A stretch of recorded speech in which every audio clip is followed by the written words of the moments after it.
Gentlemen, it is Monday night at 9:33 p.m. We are the Trifecta Sports Podcast. You can still call us a podcast if you want. We're more like a YouTube talk show at this point, but it's okay. We're here to help you win your fantasy football league. So if you have fantasy football questions, please leave a comment below. Follow us on YouTube or subscribe to our YouTube channel. Follow us on Facebook. I'm here with Coop and Dave. We're going to go ahead and just get into it. We don't have anybody watching yet, but they'll hop on eventually. First things first, guys. How's your fantasy football league going this week, or our league?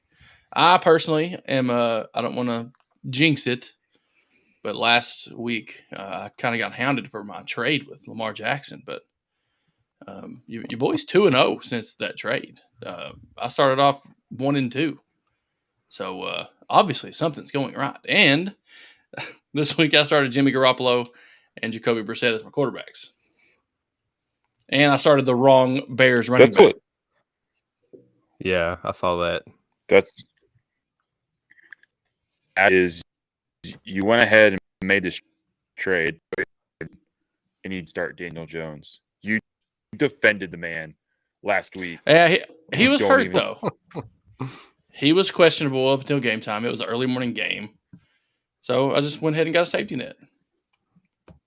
Against what was supposed to be a good Green Bay granted. defense. Yeah. Right. No, in Frank's defense, he made the right decision. I believe Daniel Jones scored less than both as he started. But don't give Coop freaking Lamar Jackson. That's the only thing you're mad about, Dave. I'm trying to help my team win. That is 100% the only thing I'm mad about. But I was trying to help my team win. Yeah, and I'm over here getting my ass kicked. That's not my fault that Josh Allen threw for 900,000 yards yesterday. In the first half. In the first half. He pretty much didn't play the second, and it was still QB1 on the week. Unbelievable day by Josh Allen. Just real quick on that, we'll quit talking about this trade that we've been on for 3 weeks for you guys. Again, I'm really happy with my auxiliary pieces in that. Olave, another solid week, left early with the concussion, somehow managed to hold on to that ball while unconscious for the touchdown. And then ETN had the lion's share of the backfield work this week. So if that keeps, if he keeps that trend up, I will be really happy with our trade. So far, it's worked out for both of us because Michael Carter this week was my top scoring running back. I got him in the trade. He had 2 touchdowns on the day, 10 carries. So pretty solid day for me for Michael Carter. I believe I got Khalil Herbert in that trade too, didn't I? Yes. Yeah, not a very good day for Khalil Herbert with David Montgomery back on the sidelines in uniform. Neither one of them rushed for a lot. Montgomery got a lot of receptions too. The Bears are just not good. It's going to be like a crapshoot for me picking which one of those guys I'm going to start from here on out. So if you're in the Bush League looking for a running back, I'll trade you both of them. I think that's where they have value is having both of them because you're waiting on that Montgomery injury again. Yeah. But in my fantasy leagues right now, I have 3 that are noteworthy redraft leagues, and I am 12-2 with 1 up in the air. I got the lead right now with this Monday Night Football game going on. So should be 13-2 across 3 leagues. I'm only in 1 league. Currently 2-2. 100% chance to win this week. I'll be 3-2. But I will say this. I'm winning this week with 2 quarterback, Jacoby Brissett, Jimmy Garoppolo starting. Shoot, boys, I'm going to have to pull up my... Started the wrong Bears running back. Justin Jefferson, whom I got in the trade, top scorer overall for me, obviously. Picked up Devin Duvernay off of waivers, helped me win the game yesterday with a cool 25 points. So just keep in mind that we are double PPR.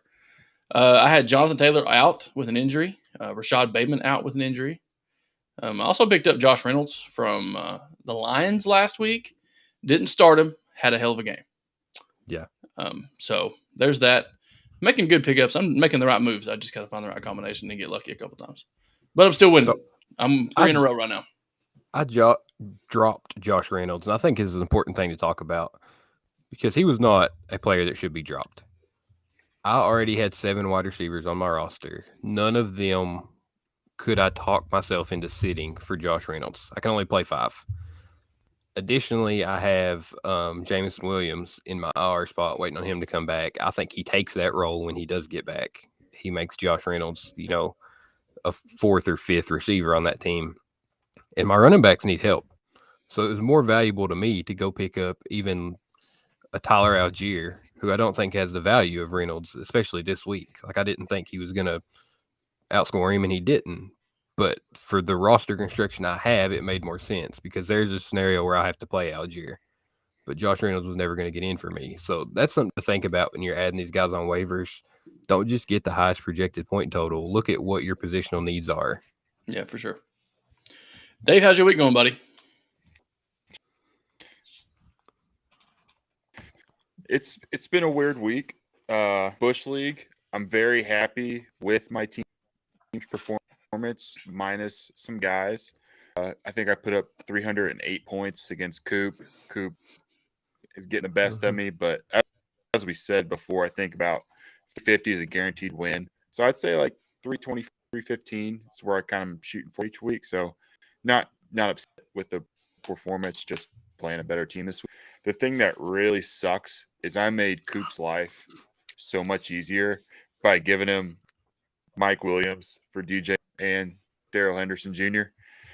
Didn't start any of them, which was the right decision by me, but he goes and puts up, what was it, 60 points, which would have been a 30-point 52 in our league, yeah. Yeah, so it would have been 26 for PPR, and that's the difference maker. That's why Coop's going to beat me this week. So while I don't hate the trade, Baker's out for however many weeks. We're going to have PJ Walker, the XFL legend, coming in to start for the Panthers. I'm so high on DJ Moore. I knew DJ Moore was trading for him was a risk. You didn't like him. You didn't want to ride the boat anymore. I am betting on the 1,000-yard receiver that however many last years he's done it in a row. So yeah, it bit me this week, but that's a long-term trade for me. So, and Carolina's shopping everybody, right? I mean, there's rumors swirling already. McCaffrey maybe going to Buffalo. They're looking at that. I know a lot of people have asked for DJ Moore to go to Kansas City, but I don't think that's actually been a connection there. But they're selling their talent, and I mean, they have to rebuild, right? They don't have the pieces there to try to win now, especially going through midseason coaching change. There's a lot of holes on that team. So I think you could see a couple of these stars on offense move. And if DJ Moore lands basically anywhere except Atlanta, his value is gonna go up. Yeah, for sure. Somewhere like New York would be a great spot for him. Talk about the Giants, who are on a absolute tear right now. And for to be quite honest with you, I think it has a lot to do with Brian Dabo, however you want to say his name. He's just bringing a different energy into that team. You saw him real pumped up in London this week, beating a really good Green Bay Packers team. I say that because they have Aaron Rodgers. They're really good. Probably they're not great, but they're still the Green Bay Packers. But Giants players are putting up really valuable fantasy points right now. Daniel Jones is a I don't know let me see what ranking he is right now. ESPN has him the 14th ranked overall quarterback, which is, in a 2-quarterback league is pretty good when you have 10 teams in it. So obviously if you want a top 20 quarterback. So Daniel Jones is ranked top 15 there. Solid weeks, week in and week out. Did have an ankle injury. That did scare me away from starting him this week. But my decision did work out for the best. He did not outscore Jacoby Brissett. He outscored Jacoby Brissett by 2 points. League. So it's not bad. Not a bad decision on my part. I actually started Garoppolo over him. That's who I picked up off the waiver wire for my team. Josh Weaver, first comment of the night, says he's been waiting to tell y'all how mad he is. Let's hear it. We're here to help you handle these frustrations. Yeah. So a couple things. Fantasy football is literally the end-all, be-all of most friendships this time of year. it's the opportunity you get to talk shit to your family, even your friends and family both. You bond over fantasy football. Like, you ever find yourself talking to your friends and be like, man, my team's got this guy got me, 65 points today, or, Josh Allen had a hell of a week. You're talking to people who don't care about it. And you find yourself just, spewing off this information that you've gathered off the internet to people that don't care. But when you find somebody else that owns a fantasy football team or multiple, here you are.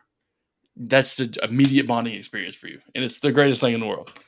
So here's what he's mad about. Weaver said he was down 3. Opponent had Justin Tucker. Derek Tobby feels your pain. I'm telling you right now. Had Mixon and Waller left. Mixon didn't do anything.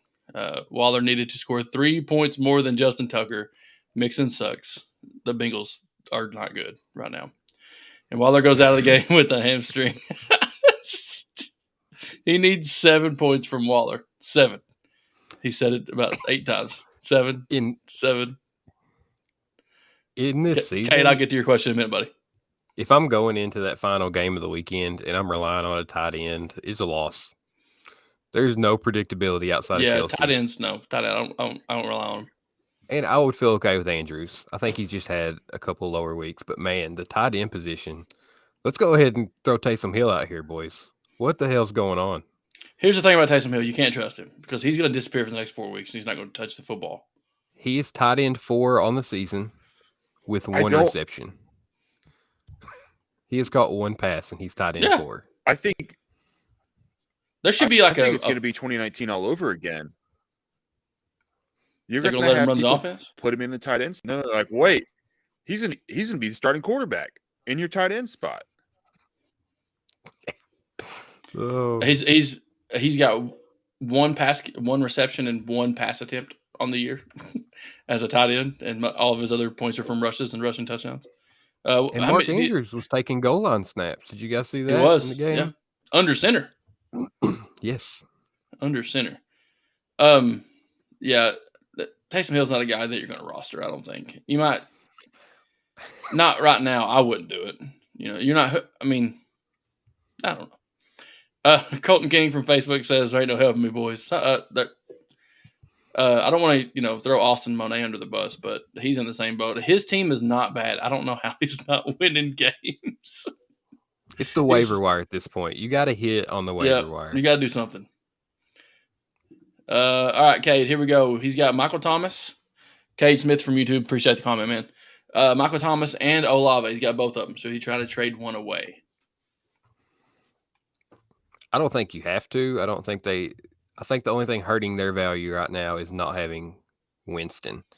I don't think they hurt each other. Thomas is going to be the, third down target. He's going to be the goal line guy. Olave's deep down the field. If you're tired of Thomas's injury stuff going on, maybe, but I don't think you need to flip one because you have both. If I was going to trade one, it'd probably be Michael Thomas. And just because I think I could get a quality, running back 2 if I bundle some other people with him. I think I could get a quality running back 2 or a solid bye-week plug-in player for somebody like Michael Thomas for sure. But that's up to you, man. You don't have to. I look at Olave though,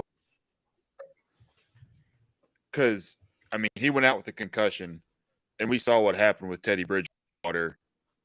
1 play concussion, he was done.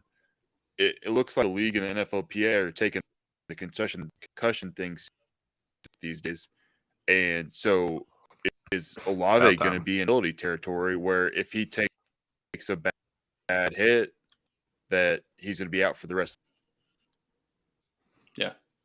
Yeah, I think that's the standard going forward. Renfro missed 2 weeks with the concussion. We saw some other players go out this week. I don't know if it's always been like this. We haven't seen it, but the amount of severe concussions are skyrocketing. Well, sure. The Lions had a defensive player stretchered off. I was watching a college game this weekend. They had to bring the stretcher out for a guy. It's crazy. I feel like those were rare. It was rare to see that in a game. Yeah, you hardly ever saw that. And if you did, it was serious. Cade got another question here. He said he's got Hawkinson and Schultz, but he's got a friend. He clarify this comment here. He just dropped Kyle Pitts. What do I do? Kyle Pitts. Nothing. Don't I do think- anything. Leave Yeah, him. you keep Hawk, you drop Schultz, you pick up Pitts.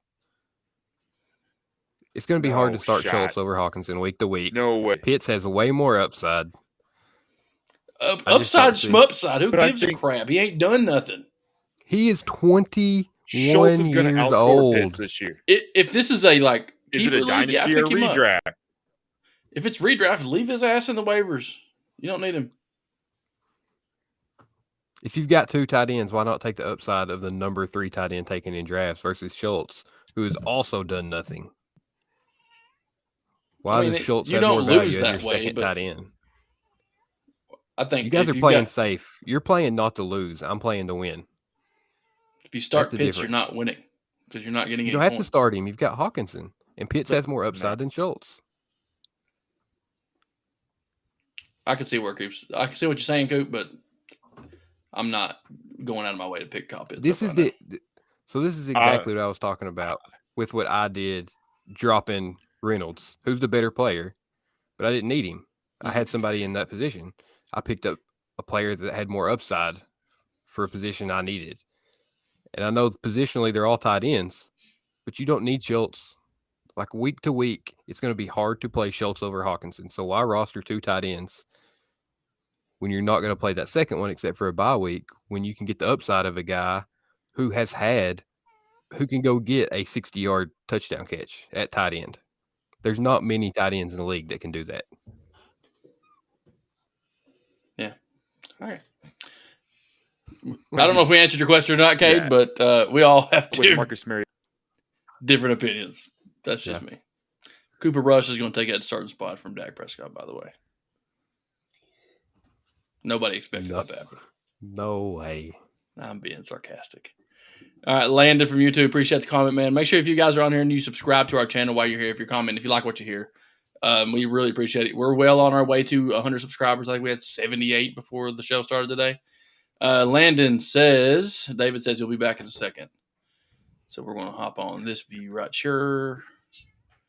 Landon says, should I trade Pierce and Bateman for Waddle and mix it? Damian Pierce? Yeah, it's got to be Dameon Pierce. Yeah, for sure. I was just doing that. Me asking myself a question to help me think of the answer really quick. All right, I'm going to say half point PPR. I'm going to say no on that one based on Mixon being in the trade.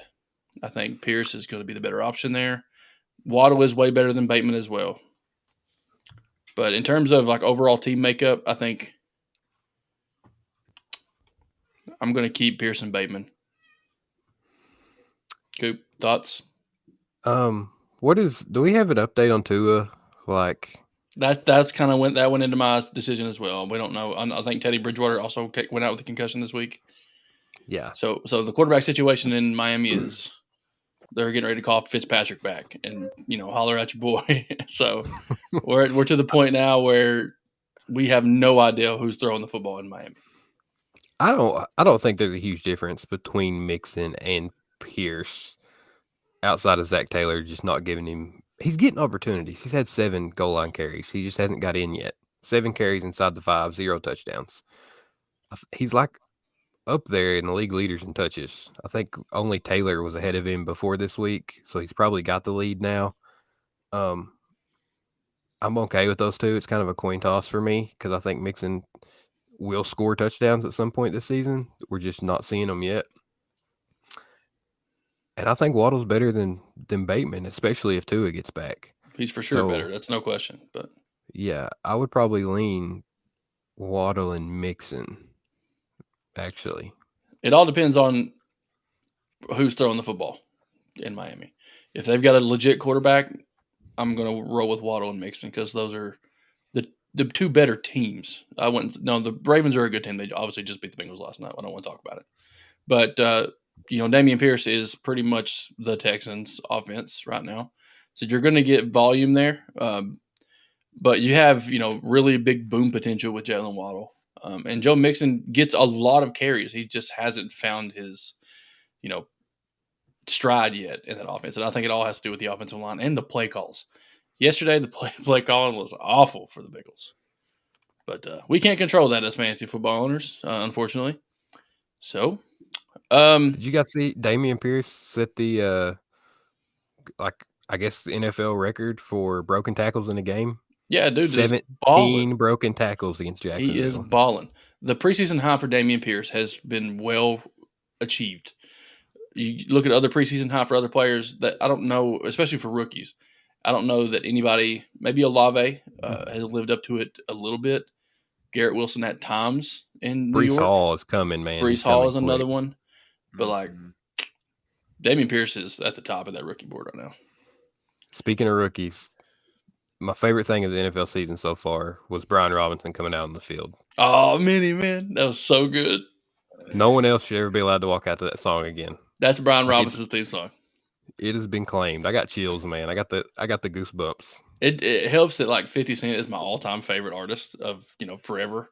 Like I remember being like a little sixth grader in middle school, rocking my little Element skateboarding t-shirt, listening to Get Rich or Die Trying album on my little portable CD player.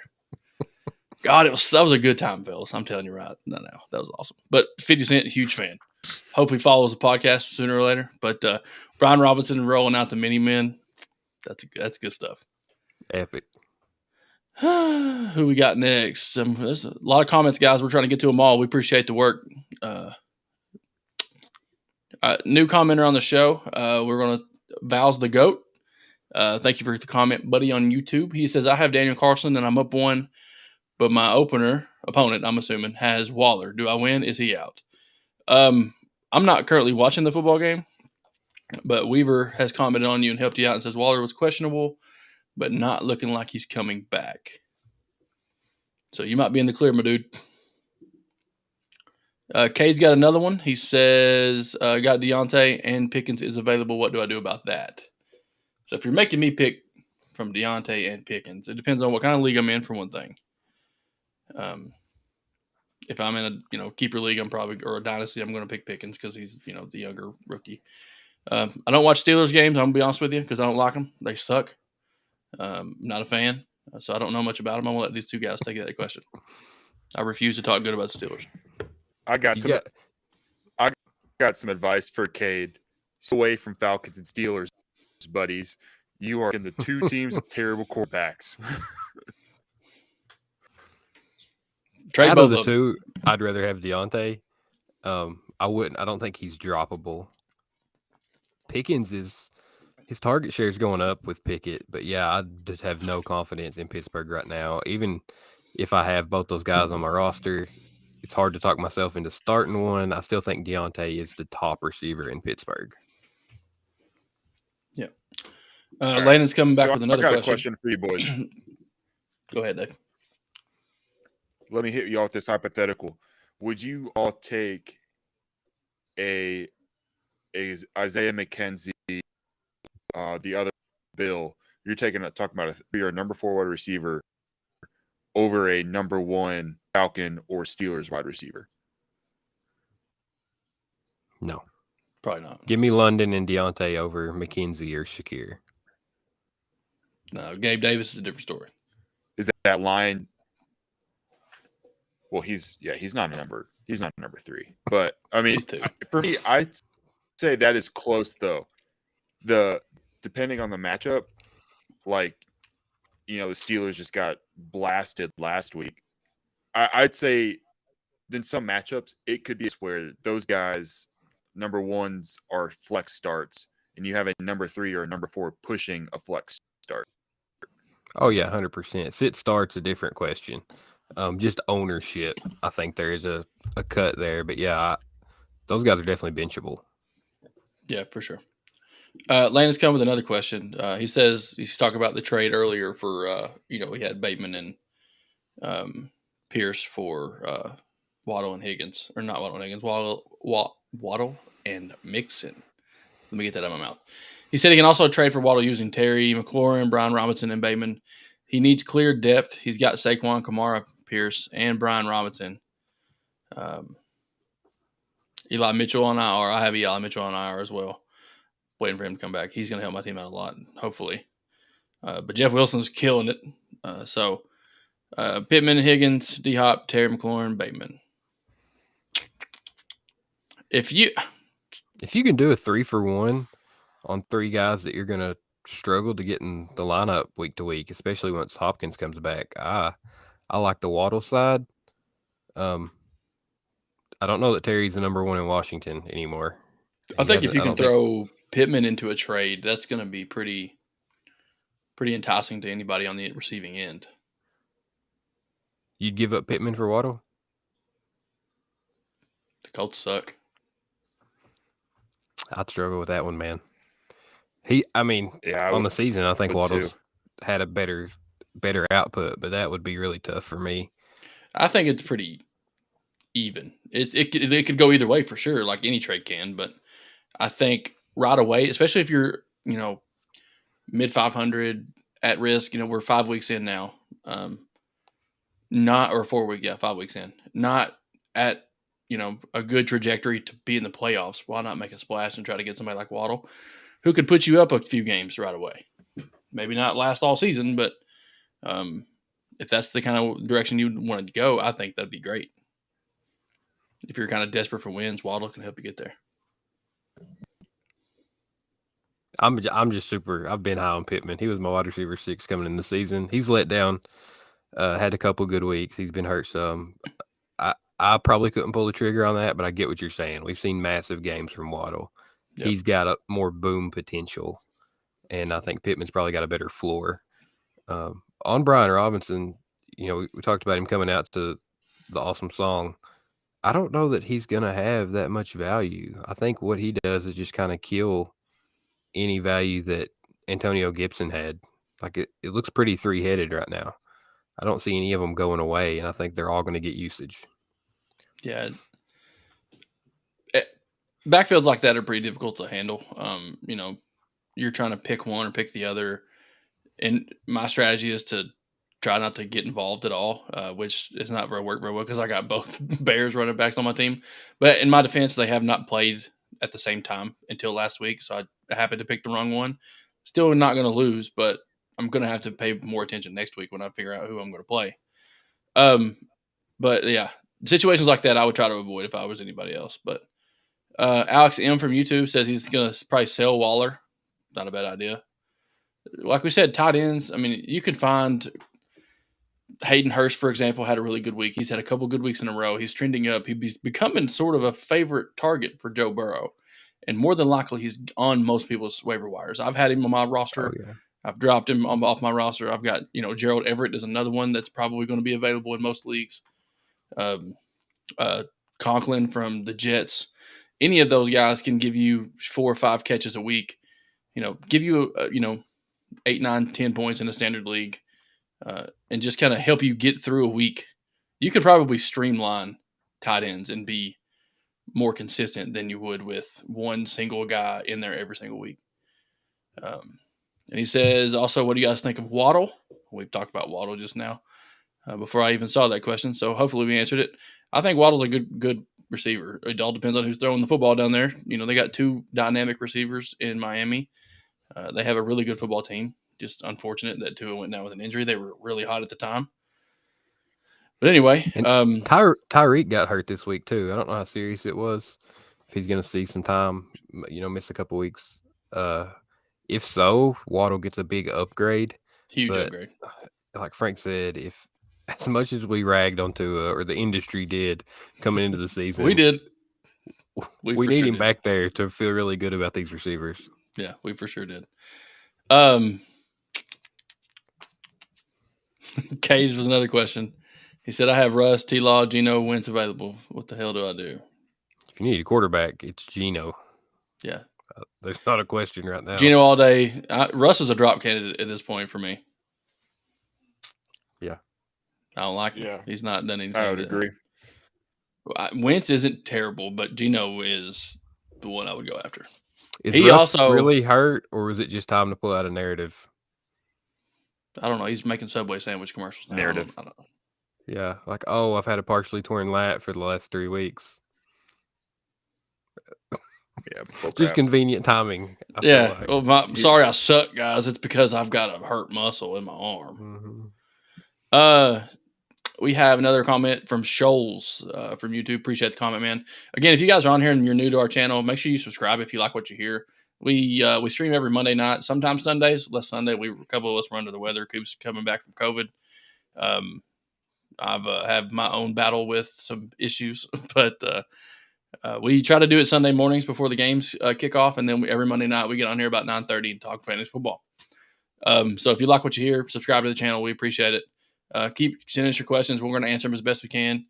Not going to claim that we are professionals and know exactly what we're talking about, but we're more personable than your average fantasy football podcast. So watch us before you watch anybody else. But Shoal says thoughts on trading Jamal Williams for AJ Dillon. Coop is the AJ Dillon guy. Yeah, I'm pretty sure you got Jamal Williams too, don't you? No, I don't have Jamal. I still lean Dillon, but it's a lot closer than it was at the beginning of the season.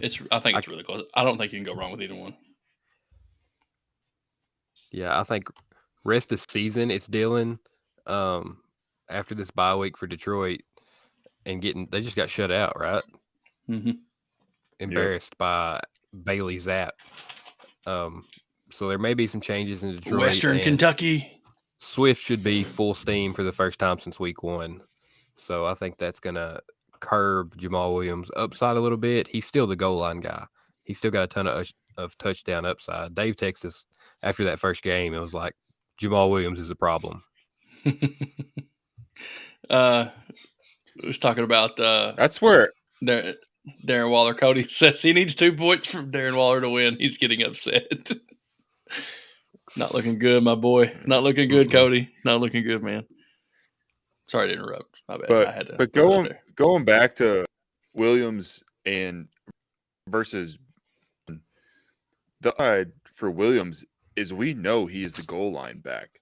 He's going to get those touches. We have yet to see the Pack really even run an effective red zone offense. Like, we don't know who the red zone back is between Jones and Dillon. It's whoever's in there when they get down there. If I'm picking between two of them, yeah. So I think I'm going to go take the established guy. I mean, Williams, he's touchdown dependent, but, in 4 out of 5 weeks, he's proven to be able to go get that touchdown. I think I would rate Williams still over Dillon probably through the rest of the season. Point, he's wrong. So we'll see what happens. It's close. I mean, I could shout out today. I don't think if you have one or the other, trading them is not going to make a huge difference. I think AJ Dillon is going to get more consistent because they do use both of them equally in Green Bay, and Dillon does get a lot of the red zone share as well. So Adam Liss, from what I remember, is a new commenter on our YouTube channel. Appreciate the comment, man. Thoughts on my team, 12-team, half PPR. Hurts, Olave, Lazard, Bateman, Jacoby Myers, Rondale Moore, Pitts, Evan Ingram, Fournette, Rashad White, Aaron Jones, Montgomery, Hunt, Algier. Pre-season, I would think that was a decent team. I'd probably give it like a 7 or 8 out of 10. Jalen Hurts, obviously top dude. Olave, really good. Bateman, injury, okay. Lazard, Jacoby Myers, solid preseason, probably, maybe not Myers performed. just had a huge game.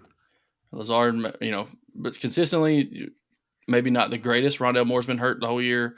Pitts has been non-existent. I don't know. Evan Ingram, I haven't heard much from him, honestly. But Fournette and Rashad White both solid. For tight ends right now, yeah, probably. Yeah. 6 points a game is solid for tight ends right now, unless you're Travis Kelce or Mark Andrews. Aaron Jones and Montgomery and Kareem Hunt. I like all 3 of those. Montgomery, unfortunately, has had an injury, but Montgomery and Herbert have been their only offense. So if you got a Bears running back, you're 50-50 chance you're going to score touchdowns with them because that's all they got. I like Fournette and Rashad White. If I had an option to improve, what do you guys think? I would try to bundle something for like a dude at wide receiver, like an A.J. Brown. Bateman and Lazard, they're touchdown dependent. Neither one of those guys are going to be super high volume. It's just the way that they're used. It's not that I don't think they're capable of it. The talent's not there. That's just kind of the role they have. Bateman's a big play guy downfield. Lazard's a red zone target. So if you could get a target, high target volume receiver, I would try to work that in there. Probably going to have to move one of those top 3 backs, Fournette, Jones. If you can talk somebody into Montgomery being the high end. But I think I agree with Frank. The wide receiver is probably the weakness, in my opinion. Yeah, go out and get yourself a dude. I'm talking like bundle for a top 8 receiver. You can make it happen. All right. So y'all aren't going to try and flip Pitts in this? I mean, I would, yeah, throw him in there. Weeks at tight end. Who's going to buy Throw him in there. Throw him in there with Lazard and try to get. That's what's going to make he doesn't need to be the focal point. You just say, "Hey, Pitts could be really good." But you could. You try to talk up your side of the trade, which you're right. I don't believe in him. I hope I'm wrong, but I don't believe in him. Give me Hayden Hurst all day before I could take Pitts. I'm starting Hayden Hurst right now. Pitts, man, Coop, give it up. He doesn't suck. He's not a bad football player. This is one terrible go get the fantasy football points on the waiver wire. 100%. Every week. You can get more points some weeks by benching him and just leaving the spot empty. But if he hits at some point this season, I just don't want to miss out. I put the draft capital in. I have him on my team, and it's not like tight end isn't overflowing with fantasy superstars. And if I'm going to trade for a tight end in Kyle Pitts' range, I'm not going to go and swap him for Pat Freiermuth or Tyler. But he's already got Evan Ingram. I'm not talking about Adam here trading Pitts to go get another tight end. I'm wanting a dude wide receiver on his roster that could help him out tremendously. He's talking about throwing him in as a piece along with Lazard, maybe sell high on Jacoby Myers. If Rondale Moore puts in some work in the next couple of weeks, you never know. But I'm keeping Aaron Jones, Montgomery, and Hunt. I'm not getting rid of those guys. So if you get a dude in your wide receiver room, Meyer has a great floor. I think Olave's got a lot of upside, and Rondale Moore should just trend up. I don't know what his ceiling is, but he'll go up in his usage now that he's healthy. That's yet to be determined. On the chat, just confirmed that Waller has been ruled out. So, Cody Wharton, sorry, buddy. We just lost 10 viewers. Sorry, guys. They're so pissed. Weaver, we're going to rate his team right here real quick. He's got 12-team full PPR. Kyler, AJ Brown, Pittman, DJ Moore. Holla with your boy, DJ Moore. Y'all big DJ Moore fans on this podcast. Aaron Jones, Mixon. Weaver loves him some Joe Mixon. And Waller, Jeff Wilson. Please, which piece do I move to make something positive happen? I would think you could get Jeff Wilson's probably solid, especially with – I would take Jeff Wilson right now if I could because I have Elijah Mitchell as well on my IR waiting to go. He's probably going to be week 10 or later before he comes back. I don't even know. You could probably move Mixon for something decent. Especially I don't think I'd move Mixon. I'm with you, think man. I would move Kyler. Move Kyler and Jeff Wilson and go get you a dude at QB. I think that's his only missing piece. I mean, AJ Brown and Pittman are going to carry. Who would you go get though? DJ Moore. Dave's waiting on him. Dave's DJ Moore is Coop's Pitts. They're just waiting. You ain't gonna get Lamar unless you get. But he's DJ Moore has done it though. Kyle Pitts has never done it. He had 1,000 yards last year as a rookie tight end. Oh, crickets! I don't believe that. Crickets from the peanut gallery. We're gonna go look that up. You're 1,000 yards for a 20-year-old tight end. Did he score any touchdowns last year? Did he have any One. touchdowns? It was in London. He's yet to score on U.S. soil, I believe.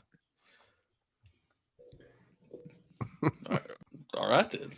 To me, though, like it's still DJ Moore. Okay, DJ Moore and Kyle Pitts, same boat. You're waiting on Pitts. I'm waiting on Moore. Yeah. I'm a go-getter, fellas. I ain't waiting on nobody. Back to Josh's team. Yeah. Oh, I would sorry, be flipping. I exited out of there.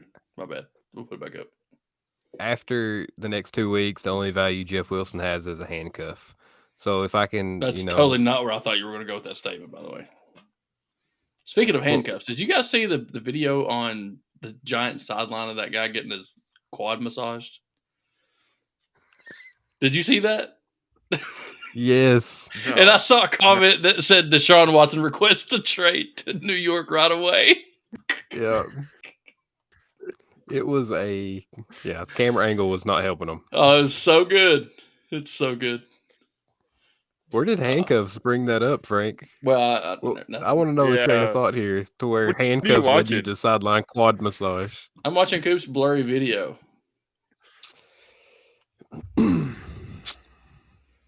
Anyway. I got nothing for you. Sorry, Weaver. We're moving on. Scholes says thoughts on trading Mike Williams and Mostert for A.J. Brown. No. I'm riding those hot hands. Mostert had Scholes, 95%. I'm speaking from of the Miami carries this week. I thought y'all were both froze up for a second. I was like, dang, come on, fellas. No, I'm just lagging, boy. You know. Dave, you've done pretty good. I'm pleasantly surprised.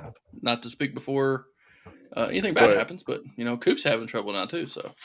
I'm still on. I'm just trying to get this camera unfuzzed. It did that last week, too. I don't know how to fix that. But weekly update from Austin Monet. He says he is currently 0-5. We talked about you already, Austin. About how, your team is just not that bad, but you just not performing for you. Weaver's having the same trouble. He's lost 3 games in a row. Nick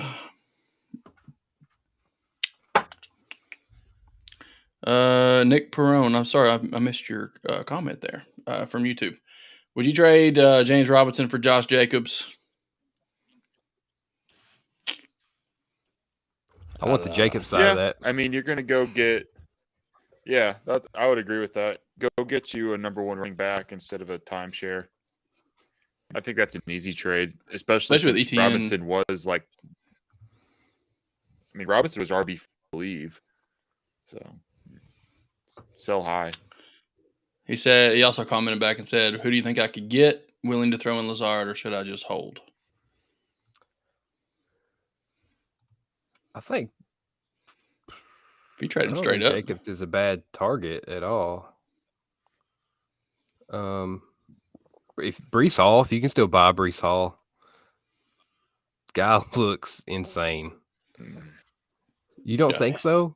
What did you just have? 180 yards, got down at the 1 twice, and then they put Carter in to vulture both his touchdowns. Yeah, help me out. He's went up in fantasy points every week. He's had double-digit targets twice. He said he already has Breece Hall. I'm in on Breece. And he has Breece Hall and Dalvin Cook. Nice. Do we answer Schultz's question? Did you say no to Mike Williams? I believe we did. I would keep Mike Williams and Mostert. I'm sorry. We didn't make that clear. That's our bad. Appreciate the comment, dude. Make sure you subscribe if you haven't already. You have Breece Hall, Dalvin Cook. Who else does he have? He's looking for. Well, if you have 2 starting running backs anyway, are you starting Robinson in a flex spot? You're looking for a flex play, or looking for like a bye week backup? Yeah, I think Robinson's still high in flex, but if I can flip him for a Jacobs, Pierce, Breece Hall, that area, if I can, move up 8 spots in that running back rank, I think that would be really good value. Yeah, he's got Diggs, Higgins, Coop will talk about Higgins in a minute. Lockett, Lazard, Hopkins, and DJ Moore. You got Russ and Goff at QB. Not sure what to do. Obviously, Diggs is. I think you could sell Higgins.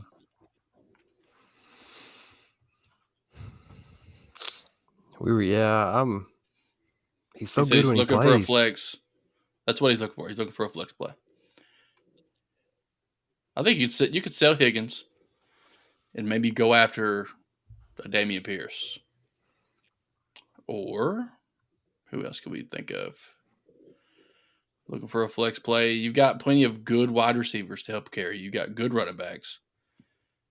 DJ Moore is probably not startable right now. Hopkins coming straight off a suspension.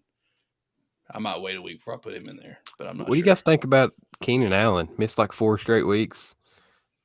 You think I know his value's dropped in everybody's opinion because of that, but is he Keenan Allen when he comes back, or is he somebody different? I think he's had injuries before and come back Keenan Allen, so I don't think this will be any different. Yeah, he's still going to be the number. Agree. He's going to be once he steps on the field, he's going to be. Herbert's going to look at him because that's what he's comfortable with. It's been Mike Williams. Gerald Everett's got a bulk share of a lot of targets, but Keenan Allen's Keenan Allen. He's done it for so long. He's going to continue to do the same thing. So I don't think his value is going to drop. If I'm a Keenan Allen owner right now, and I'm like, I'm tired of him, right? Like, isn't that frustrating having to deal with that every week? Questionable. Saturday he's out. Like, you can't even plan around it. That's pretty. So you might be able to get him cheap, and that's a solid guy on the flex when he's healthy. Yeah, for sure. Cade with our they actually have a bye week 8. Not lagging that bad. No, you're good.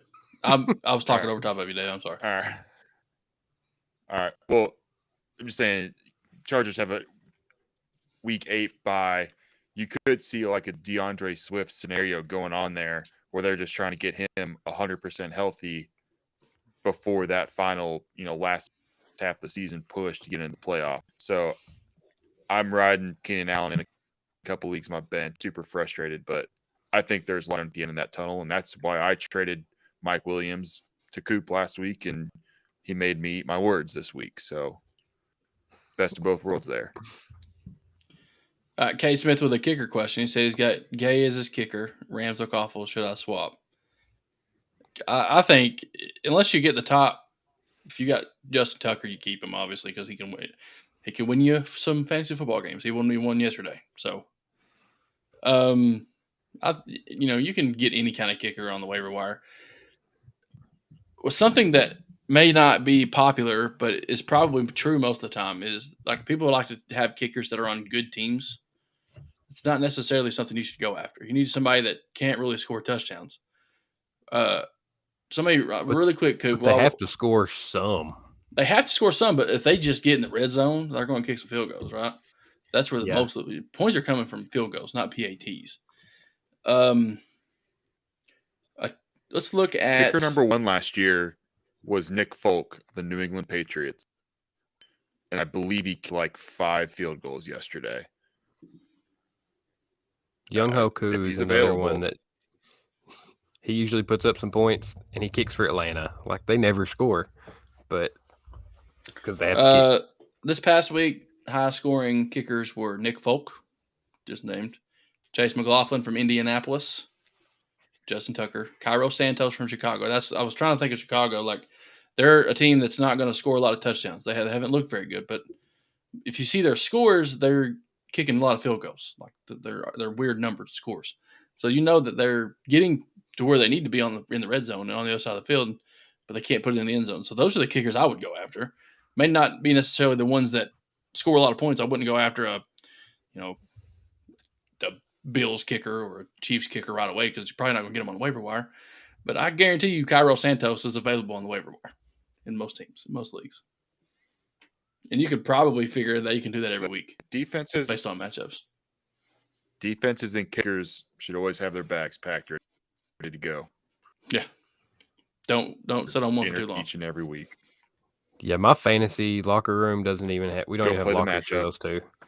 They just get off the bus on the field. I don't even let them in there to get dressed when my team gets ready for the fantasy week. They don't even get names on the back of their jerseys. No. They get straight generics. That's hilarious. All right, fellas. Again, if you guys are watching or have watched and you've not subscribed to our YouTube channel, go ahead and do that now. We are on our way to 100 subscribers. We've been on this live streaming journey for a couple months now. Our channel has grown tremendously over the past couple of weeks. I say tremendously in relative to where it was. YouTube is a weird place, man. It's really hard to get people to watch it, but we've got all kinds of new friends hanging out with us. A lot of returning guys and a lot of new guys that are or women. I don't know if we've had any women on here, but I'm sure they're out there somewhere. We love interacting with our audience. So if you guys like interactions and talking fantasy football or talking anything else for that matter, sports related, that's what we're here to do. We're just kind of clicking on the fantasy football train for a little while, at least until the end of the winter time, and then we'll figure something else out after that. But you guys keep asking your questions.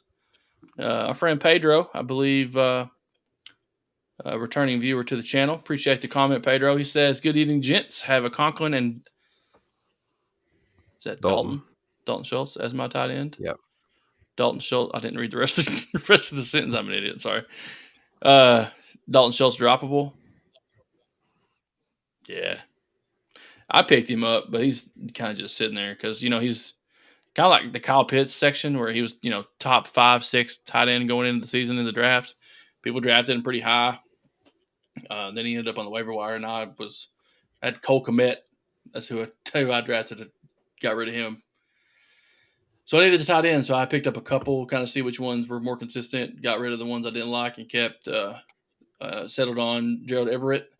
And then I saw Schultz coming off an injury, thinking maybe he might have a little bit of an upkick in targets with the Cowboys there. Hasn't happened yet. I'm not ready to drop him yet, but you might need the space on your lineup. I don't technically need it right now, so that's why I'm kind of keeping him here. But other than that, you can probably get rid of him. Yeah, in no world is he a must drop, but I think you definitely can drop him if you need to. He's not somebody you have to keep on your roster. Yeah, for sure. Go get Taysom Hill. Talk about yeah, why not? Boomer bust. Why not? Again, buddy. I don't understand. Do you have like firmware or update your hardware on your webcam? I don't know if that's a thing. Sometimes it is. I'll look into that. I'll get with my tech people, see if the producers can figure it out. You should put in a call. Cade says, "Should I snag Gano? He's kicker 2 so far." Absolutely. Sure. They struggle to score a touchdown. Go for it. I like it. Daniel is the king of getting to the 30-yard. The Brent Maher from Dallas is not a bad option either. He's averaging 4 to 5 field goals a game. Field goal attempts anyway. Dallas is scoring a lot of points, but with backup quarterback, they're not scoring a lot of touchdowns. They're winning games. I don't know how they're winning. Their defense is killing it. That's how they're winning. Yeah. They've allowed 53 points last 4 weeks. That's pretty damn good. Pretty good, fellas. All right, man. If you guys have any more questions, throw them at us. But you guys got any burning topics that you'd like to talk about in the world of fantasy football? Ken Walker. I think the guy could flirt with RB1 numbers rest of the season, and there's a 50-50 chance he's available in your league. Super unfortunate what happened to Rashad Penny, but Seattle's offense as a whole has been putting up crazy numbers. Rashad Penny's been averaging like 6 yards a carry. Walker stepped in that game, didn't miss a beat. 69-yard touchdown run. Looks the part. He could be a league winner. And I have him. Yeah, that's unfortunate. And I have. It's He real forgot to unfortunate. mention that before he started talking about it. And that's heartbreaking for Penny because he's been a dude for so many years, and he has had the tag of it's not if, it's when he's going to get hurt. So I just feel bad for the guy because he was finally having that year where it was all about him. He was getting the touches. He was looking good. And it just sucks for the guy that he went down when he's having such a good year. Yeah, contract year. That's what sucks too. And Lamar's doing the same thing, and that would be horrific if Lamar somehow. We don't need to put that into the universe. Let's just Yeah. retract that thought. Yeah, we won't talk about that. That would be a shame. Anyway. Also, What was, those of you that sold Clyde Edwards-Helaire when we told you to, he has less targets tonight, or the same amount of targets as Jerick McKinnon. 2 catches for 16 yards. McKinnon has 2 for 19. Edwards-Helaire has 6 carries for 11. McKinnon has 5 carries for 47. We knew that efficiency was coming down. Looks like we're starting to see it. They still got some ball to go, but this is what we expected out of CEH instead of the ridiculous numbers he was putting up, like 4 touchdowns on 40 touches. Yeah. So we know what we're talking talking away about. From a touchdown tonight, boys. He was so close. Dave's high. I'm like dead in the middle because I don't. That's what I'm saying. Like Dave's like, I got him. I need him to score. Dave's high on Edwards-Helaire and Coop's high on Kyle Pitts. Whoa. That's not fair to say. High on Kyle Pitts. Yep. I'm just not ready to throw in the towel. He's not droppable, in my opinion. He's definitely tradable. Yeah. I just don't. There's not a tight end that I think you can trade him for. That's where I'm at with it. I can't get a top 2 tight end for him. And outside of that, I don't think I would trade him for anybody else. Just based on his upside and the volatility you're getting at the position. Volatility. What a word. What a word. He's heard that from somewhere else, ladies and gentlemen. I didn't make that word up. Mariota I'm talking about starting quarterback. Yeah. I don't know in what fantasy Arthur or Smith's doing. in fantasy and real or in real life. Soon? Real life. Not fantasy. If you're starting Marcus or Mariota in fantasy, I am sorry for you.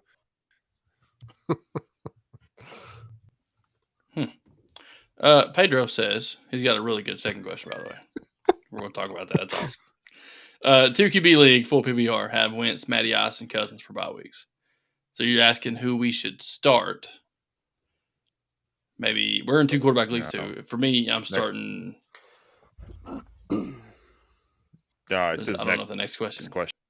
Frank. Okay. Well, I'm showing Wentz and Cousins for starters. That's just me. When should I go after Deshaun Watson? That's a good topic to talk about. Are you a prosecutor? A couple of things you guys need to know about Deshaun Watson in terms of our podcast. We've had plenty of shows. You can go back on YouTube. You can search it. We've talked about the Deshaun Watson case a lot in the early stages of when we were starting this podcast and really didn't know what the heck we were doing. But I'm not saying we know what we're doing now, but it looks a little cleaner. It looks a little more presentable, and we're able to live stream. We weren't able to do that. It's literally recorded on some crappy website that never worked half the time, and crappy editing on my part, and just uploaded to YouTube with half-assed hashtags and things like that. But our opinion on Deshaun Watson is that he shouldn't even be playing in the league for this year. I know Coop is right with me on that one. But if it comes to me trying to win a fantasy football league, I'll play him. I don't care. You. I'll play him. You shook your head. What do you think, Dave? Boys, I don't know when you should go after him. Dave picked him up. Yeah. Dave's like, I already got him. Hey, he's gonna be good. We have a league. He's well rested. I have a 2. His muscles league. are, I'm sitting with. God. This is terrible. I'm sorry. I shouldn't be laughing. But, yeah, I'm sorry. Back to Dave. All right. Back to Pedro's question. All right. I have Wentz and Tom Brady. He's very similar to, I would say, Wentz and Cousins. I'm looking at my team. I'm getting my butt, and I go see Deshaun Watson still on the waiver wire. Yeah, I wouldn't pick him up because I still have a good shot at making the playoffs. and I'm at least going to ride with seat after he's back. But if he's Deshaun Watson of 3 years ago, yeah, I don't like it, but I'm probably going to start him because I've never won the league before. There are no morals in fantasy football. You don't think Mike Vick would have been a tier 1 starter even after the dogfighting incident? But yeah. I think just to answer the question, you should get him now. Dave's right. You should pick him up if you want to roster him. It's that time of the season. How many games was it? 8? Especially in a 2 QB league. 12. 12 games? Or I think it was 11 in the bye week. Yeah, falls in there. So 12 weeks. Okay. We're going into week 6, so we're halfway there. Yeah. He's back in the building. I think I saw that yesterday. Can you stash him on IR spots? No, suspended players can't go on IR. Depends your league is set up. Good point. You wouldn't be able to do it. I have some league. Talk to your commissioner. Be like, hey, if you're the commissioner, make it happen. Coop is our commissioner. Dave is our assistant commissioner. I'm the tiebreaker. So, Kate Smith with a couple more questions. He says, yeah. He said, should I trade Russell Wilson and Michael Thomas for A.J. Brown? Yes. Do it. I want the A.J. Brown side of that. 100%. Yeah, for sure. Mm-hmm. He also has... He can't cook. It's all burnt. No, he's just getting it from Subway. He's got his own sandwich now. Y'all watch that weird-ass commercial? Yeah, he can't cook. He said, he's got to go to Subway. You want some of my sub? You want some of this? Said it in some basic-ass kitchen. Anyway, how to get... Nah, never mind. He also asked, should I trade or I sub Deontay for Michael Thomas? I think you just trade Michael Thomas and get A.J. Brown when don't worry about Deontay.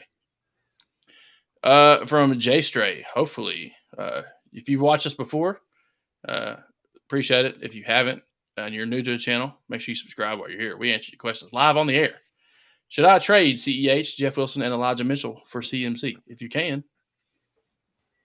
We just said sell high on Edwards-Helaire now. And we said the same thing about Jeff Wilson. And Mitchell is going to be out. I would do it.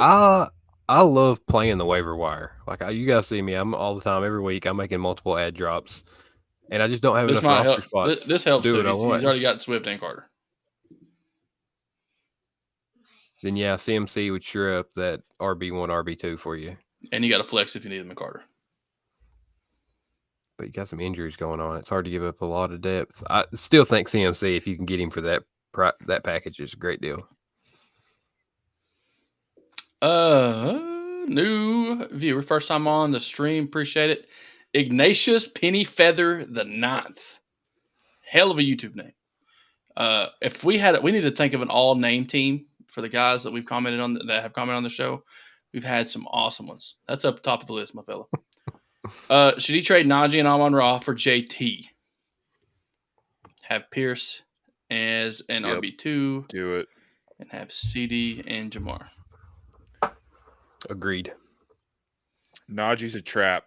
Najee is an investment trap. You just bought Google at its absolute peak. You bought Najee in the first round. He is not a first-round guy. He is going nothing but down. You are going to lose your money. Amon-Ra, I'm high on Amon-Ra. Clearly, Dan Campbell's not scared to play the pitch count with his players, so that's a little worrisome for the next few weeks. And I think JT is just a ticking time bomb. He's gonna go off. This isn't gonna be the new JT.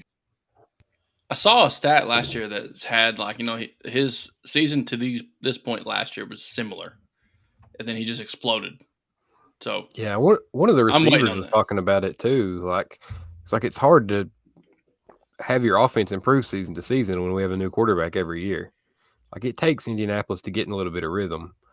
I think their biggest issue is on defense. It's not the same defense they had last year, but that's also a factor. Like give Matt Ryan a few more weeks, or at least a couple more. Yeah, Matt to get Ryan's in that not a bad system. quarterback. No. Brooklyn Nine-Nine. I've watched that show. I've not watched it all the way through, but Andy Samberg is a huge fan of Andy Samberg. Weaver says, "Are you worried about St. Brown when James Williams comes back? Is their offense show that they're human this week with dealing with injuries?" Yeah, we just kind of covered that too about pitch counts and stuff like that.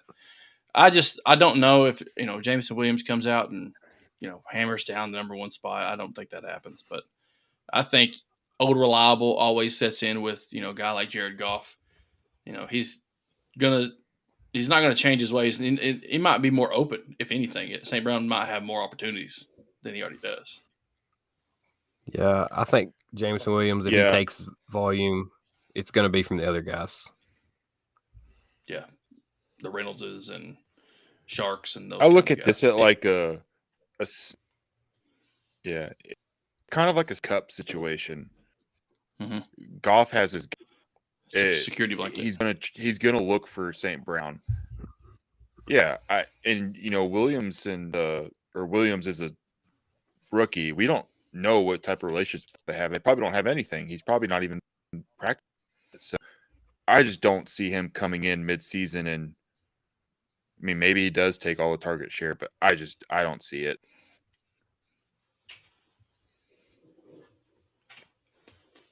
Yep. So there you go. Jackson, appreciate the comment, man. If you're new to YouTube, if you're new to us, if you like what you hear and what you see, subscribe to our channel. Help us out a little bit. We're on our way to 100. He said he needs advice. Does he trade Lenny Godwin and Hawkinson for Cook, Debo, and Kittle?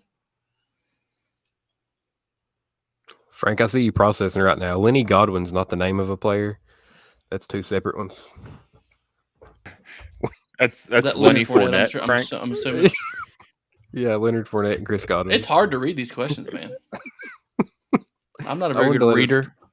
I needed to let it stew. Yeah, I'm looking like, who the hell is Lenny? Y'all gonna have to help me out, man. Write the names down. Come on. Assuming that's Dalvin Cook, I want the Cook, Debo, and Kittle side.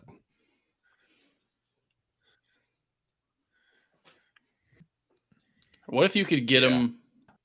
I would take Hawkinson and Kittle out completely. Do you think you can make that trade? Would anybody make that trade? Are you higher on Hawkinson than Kittle? I just don't know if Kittle can be. He's not the George Kittle anymore. No, I mean he's the extra tackle, but yeah. I was just curious. Yeah, I would. I don't think think you could do that trade. Kittle, Fournette for Godwin. You don't think so? I just think Debo is too much. I think Cook and Debo are way better than Fournette and Godwin. And you're also going into two teammate handcuffs. I mean, I wouldn't do that trade personally. I mean, if I'm trying to sell Fournette and Godwin, yeah. Yeah, that's what he's saying. He's saying he's going to get Cook, Debo, and Kittle in return. That. If you can get somebody to agree with it, Jackson, pull the trigger, buddy. Pedro. Yeah, some people out here selling Lamar Jackson. I hope the Bucs fan. What kind of idiot would do that? Anyway, Pedro is breaking. I think you broke some news last week too, if I'm not mistaken. Did you hear the rumor of the Bills going after CMC in a trade? The fan in Cleveland was talking about it. Yeah, I haven't heard that. On this. We touched on it earlier in the show. Did we? About the Bills? Yeah. Talking about Carolina selling everybody. The Bills had a call in. The one I saw was James Cook for CMC, which it makes a little bit of sense. I don't think that's ridiculous. Like you get a rookie running back in Carolina, somebody that everyone seems to think highly of, and Buffalo gets a 26-year-old running back, 27-year-old running back that's coming off injuries in the past 2 seasons. Like it's a win now and a rebuilding swap. If they could pull it off, they might have to send a little extra back to Carolina, and I'm sure CMC has a huge contract. That's the same reason that Dallas is still running Zeke. They can't move on from that contract. They can't send him anywhere, so they're going to use him. Yeah, I would like to see that, honestly. Yeah, I love blockbuster stuff like that. It gets my juices flowing. Pedro, dude, we But love. what do you Sorry. think would happen? So what would you guys think would happen though with the Singletary and Zach Moss if they bring in CNC? I mean, they've been running back by committee for like 3 years now. Do you think They keep him they until automatically CMC switch to a gets bell hurt. cow? You gotta keep one of them. I think that you see one of those backs take on short yardage and goal line, and CMC's between the 20s and third down back. Anyway, Pedro says his like button for these gents. Awesome show. Appreciate it, brother. Mentality from YouTube says, someone offered me this trade. He gives up Derrick Henry and Josh Jacobs, and he gets Tyreek and Eckler in return. Yes or no, fellas? What's the league format? Because that's big on this. Eckler's getting a lot of catches right now. Yeah, PPR, standard, half PPR, double PPR. Full PPR, I would probably lean Tyreek and Eckler. Standard, I'm probably going to stick with Henry and Jacobs. So the league format does have a big swing here for me. Mm-hmm. It's put PPR, regular PPR. Make it. Trade it. Hammer down. Eckler, he's put up 2 insane weeks. He's only got 57% of the Chargers running back snaps on the year. But he's just so efficient, man. What did he carry, like 13 times for 140 yards? He's a dude. Mr. Crusher 51 says, guys, I need help with my Everybody's team. talking If I about if send he was dead or not. Yeah. We talk about, should we bench him? Should we trade him? We talked about it a couple weeks ago. I was like, where's he at? Yeah. He's Mr. Crusher, dude, we will be more than happy to help you with your team. Send us who you got, what format you're in, maybe how many teams are in your league, and we will help you improve your overall weekly score. That's the goal. We got to remember this. A lot of people lose that in the shift of things about buying and selling players. Oftentimes, getting the best player is sometimes not the greatest thing to do in a fantasy football team because you're looking to improve your points per week, every week.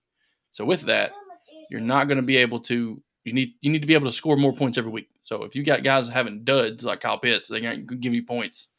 Get rid of them. Get somebody that's going to give you points. But yeah, Mr. Crusher 51, send us your team. We'll help you out.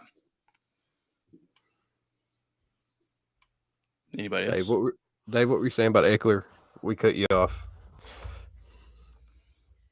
No, I was saying people were writing him off, saying 3 weeks without a touchdown, and now here we are 2 weeks later, and I think he has like 5 on the season. Yeah, he's had 2 insane weeks, killing it. I think as the year like floats on, you kind of get like a better picture of how things are going for every team. We're going into week 6 and we kind of have an idea of what's happening with, these players. Guys like Joe Mixon who are getting plenty of carries, plenty of opportunities, just aren't hitting yet. That's going to happen eventually. Same thing with Jonathan Taylor. It's going to happen eventually. He's getting the opportunities. Eckler is the same way. He's going to continue to get those opportunities to make plays. Guys like Clyde Edwards-Helaire, we've already talked about it. We saw his share go down tremendously. Same thing over there in Jacksonville with that running backfield. Who knows what's going on in New England right now with those 2 running backs. I think Damien Harris got hurt this week. So Ramondre Stevenson goes up through the roof at this point. But Crusher said he got offered Kelsey for Lamar Jackson, Deebo Samuel, Melvin Gordon. Not for all those, no. You keep Lamar. No. I would, if you had more with Kelsey, maybe I'd think about it. But, I'm the guy that traded Lamar off this show, so gave it to this guy. This guy over here. Sorry, wrong guy. No, I'm definitely keeping Lamar and Deebo. Oh, he has Kelsey. No. Oh, wow. He has Kelsey. Oh, hell yeah. Take it. Hammered. Yeah. Take it. Lamar, you get Lamar, Deebo, and Melvin Gordon. He's already got Aaron Rodgers. Yeah, take it right now. We were trying to be really nice and respect that you were debating this, but that is a no. That's a no. I didn't read that question correctly. Appreciate it, Vision. My only piece of advice would be work the waiver wires for quarterback. I have successfully navigated the Aaron Rodgers ship 5 weeks in one of my leagues. I've only started him once. I think I've started Kirk Cousins over him. I started him this week. Pay attention to the matchups, and I don't think Aaron Rodgers is a for sure starting quarterback right now. Football, he's hit or miss. So that'd be my only 2 cents there. Yeah, I think you can get some quality ones too. We talked about Daniel Jones earlier, he's top 14 quarterback in the league. Our opinions might be a little different than yours because we have 2 quarterbacks in our league, so we're looking for those top 20 guys because that's who we got to pick from. Our waiver wire in the quarterback room is very slim, and I'm talking like razor paper thin margins. So getting one off the waiver wire is kind of impossible. That's going to produce. But like Jimmy Garoppolo, if he's available out there, I have Jacoby Brissett, who's done pretty solid for me in our format. But you can find guys out there based on matchups. Look for bad defenses. Look for good quarterbacks. Cooper Rush, hell, you never know if he can go off for a couple, touchdowns a game. But yeah, if you have Kelsey and you're getting Lamar in return, 100% every time. Yeah, in a standard roster league, you can stream quarterbacks, and it can be pretty effective. Well, he won't need to stream quarterbacks because he's getting Lamar. Mm-hmm. Yeah, it's true. I forgot about that. We talked about that forever, and he was just like, "Oh, he's getting Lamar anyway, so I don't need a quarterback." I'm watching the game, boys. I'm sorry. He said he got excited when he saw the trade because he's a Niners fan. Mr. Crusher, this is his team. We're going to help him out with it. He's got Burrow, Higgins, Kirk, CMC, Jamal Williams, Higbee, and Reynolds at flex. All right, a couple more questions. Crusher, if you could give us the format, PPR, standard, double PPR, half PPR, and how many teams are in your league. So off the... Yeah, go ahead. Oh, you had an off the bat? I was going to go off the bat. I was going to say find a better flex and get rid of Higgins. I think you have to capitalize on CMC with this roster build. You kind of you're not dominating any position week to week. And when I have a team that isn't loaded, that's what I try to do. I try to find positional advantages. And CMC is a great running back. He's putting up good points. Jamal Williams' value is going to drop. He'll still be usable, but he's not a top 20 running back rest of the season for me. I don't think he's an RB2. He's more in that flex range. So I would try to flip CMC for 2 startable players. That way you can shore up your flex or your RB2 or even your wide receiver 2. Put Kirk in the flex. Just give yourself more flexibility with this roster. Because I think Reynolds is a little bit of a liability there. You don't agree with this at all? No, Travis Kelce got his 4th touchdown tonight. Oh. I would still think that Kelce offer. Oh, sorry, Dave. I'm sorry. That's because he's 5'6". He's not a goal line back. We were just commenting and said 430. Yeah. Anyway, Crusher, my advice is to flip CMC, bring back 2 starters. Yeah, you can get 2 high quality starters. You can get a running back probably and a wide receiver for that. Yeah. Probably a 10 to 15 range for somebody. Guys, anybody. If anybody has any more burning questions, we've been on here for an hour and almost 20 minutes. It's usually longer than usual. I think last week we went pretty long too because toward the end of the stream, we had like a bunch of people hopping on and answering questions, and we don't want to leave any questions unanswered. So we'll give you a couple minutes to throw in the last minute questions before we log off. Again, if you haven't subscribed to our YouTube channel, please do that now if you like what you hear. And like what you see, we do interact with our audience pretty much every week we stream. Saul, I don't want to mess up your name. I'm sorry. We got McLaurin and Akers, or Kenneth Walker and Robert Woods. Coop had a discussion about Ken Walker earlier. Walker. Woods is fine if he's there, but I'm doing it for Walker. Yeah, Coop's really high on Walker right now. Yeah, Akers is hit and miss for me, I think. Woods is the only option at receiver for his team. So The Los Angeles Rams are the worst offense in football right now. which makes no sense. Like, I think they lead the league in negative point differential. We were talking about the Falcons earlier, and they're -4 on the season. Like, they have lost 3 really close games. They are well outperforming the Rams, especially on the ground. I have no confidence in that backfield. Yeah, for sure. Weaver says, Coop, you like A.J. Brown. Where'd he go Sunday? I got A.J. Brown on my team. But I'm still winning. I don't care. The biggest problem in Philadelphia is their goal line back is their quarterback. So even when they call a pass play down there, he's just going to run it in. He's like, nope. Yeah.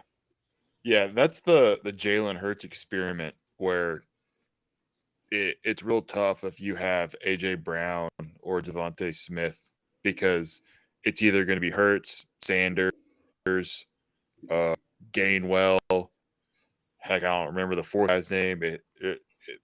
Passing touchdowns are going to be a huge just golden egg that's going to find, but you might find a couple one week. Yeah, I would say, I mean, I don't have the stat right off the top of my head. Yeah, he said he literally had 4 targets first drive and then ghosted. Yeah, that could be a number of different things happening there. That could be, the defense honing in on the number one receiver. Like Jamar Chase happens to him every week. We got to figure it out. But, we got a baseball question. Oh, let me get my A.J. Brown last thing in here. He's had 7 targets every game this year. 69 yards on 5 catches was his lowest before this game. Like, he's got a high floor. I have no concerns. It's just one of those games. Yeah, I ain't never even inkling of thinking about not starting him in my lineup. Oh no! Although Devin no way. outscored him. All right, first baseball question. We've talked about baseball before on the podcast, Pedro. Let's put that before fantasy football season started. We hit the lockout really big back in the day that was kind of when we were first starting our actually journey in this podcasting world. You could technically call it a podcast from now on, but we didn't have a lot of listeners on Spotify or Apple, so I just stopped paying for the Buzzsprout service. So we're just strictly YouTube now and Facebook streaming. So that's the way the podcast is running now. But how much of a chance do the Guardians have against the Yankees? I think in baseball, anybody has a chance. The Yankees do have a murderer's row of a lineup, though. I'm a Reds fan. Let's put that straight. It comes down to pitching. Tristan McKenzie is really good. I think the Yankees had the better starters. Garrett Cole was obviously there. I'm going to take Yankees in 6. It's a 5-game series, Frank. Yankees in 5. Is it the NLDS?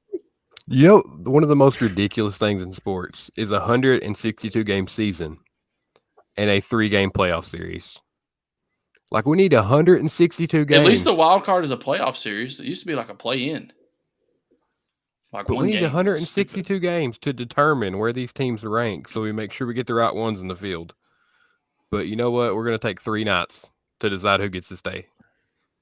That's ridiculous. That gives everybody a fighting chance, Coop. And it's more money. Well, it's all about the money. Yeah, it's all about the money. What I'm saying is, why do you have a series that short? I don't have an issue with having a wild card series. It's because what is 3 games when you just played 162? I mean, it's an extra opportunity to get a possible 3rd game in. Dave, you went to the wild card game. Well, it should be longer. That's we went to the Cardinals. Be a longer series.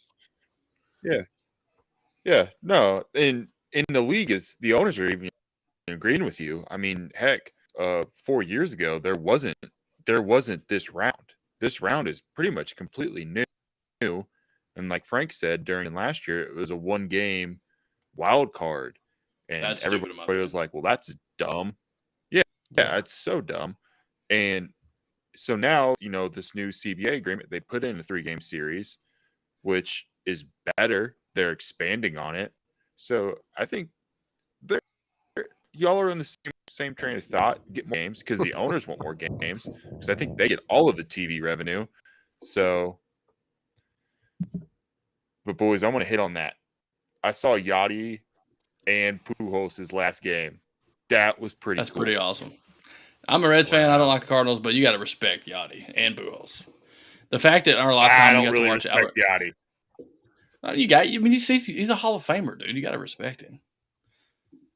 Anyway, I love talking baseball. So once fantasy football season's over with, baseball hits back up again, we might be talking a lot more baseball. But this will be our last question for the night. Vision from he's talking about his brother asking for his league. He's got Hurts, Jacobs, Mostert, Hollywood, Amon-Ra, Kelsey, Breeze, Carlson. 49ers defense, and his bench includes Khalil Herbert, Dobbs, Thomas, Higbee, and the Cowboys defense. First of all, get that defense onto the starting lineup for the Cowboys. They are killing it right now. I don't know, man. 49ers were hot this week. I'm usually not a fan of keeping two defenses, but hell, you got both good ones. The Cowboys are pretty good. He might have number 1 and number 2. I'll check that. I'll check that right now. But anyway, what's y'all's thoughts? Anything? I think RB2 probably could be upgraded. Well, you got Brees. I don't know if Mostert would be a starter. I don't think so, man. I like that thing. Kind of just waiting on Miles to come back. Wait on who? Michael Thomas. Oh, yeah. I'm assuming that's the Thomas he's talking about.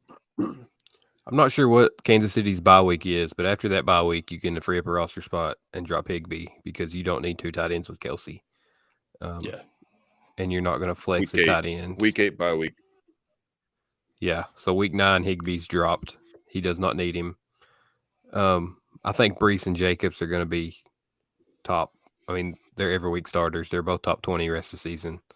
And they both could finish top 10. It wouldn't shock me at all. Hollywood, expect regression when Hopkins comes back. He's been unreal to start the season. Double-digit targets in 4 or 5 straight games now, I think. I don't think he's a weakness, but I think his production is going to drop. Hurts is a monster. Mostert's getting good usage. I think it's a good team. I mean, you got upside on the bench with Herbert and Dobbs. Yeah, kudos.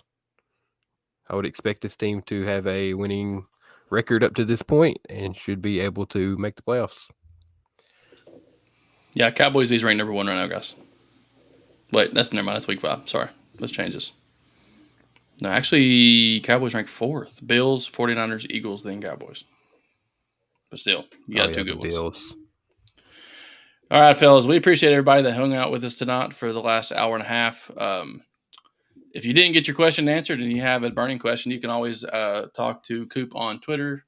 He's our fantasy football Twitter guy. Dave is on there as well. I'm on Twitter as well, but I don't, he says he's 5-0 in his league. Yeah, told you. God, we know what we're talking about. We're so good. All right, guys. We appreciate you hanging on. If you haven't subscribed, go ahead and do that, please. We'd appreciate it. On our way to 100, I believe last time I checked, we had 80, which means we picked up 2 during the stream, but we can do better than that, guys. We'll refresh right quick. Boom, 82. So for today, again, appreciate all the love, appreciate all the interaction with our viewers. I'm gonna call you fans, yeah, because we gotta build that fandom. We gotta build that connection with your audience, fellas. That's how we do the things here. We're the Trifecta Sports Podcast, fellas. I'm Dave. I'm Dave. Hey, Dave. I'm Frank. This is David. Frank. This is Coop. Just 3 old boys from the state of Kentucky. But David doesn't live in Kentucky anymore. He lives in Illinois. So appreciate all the love. We're getting off here. I'm getting delusional. You know what I forgot to do at the beginning of the show? Wrap it up, Frank. Wrap it up. You know what I forgot to do at the beginning of the show? This. The drop.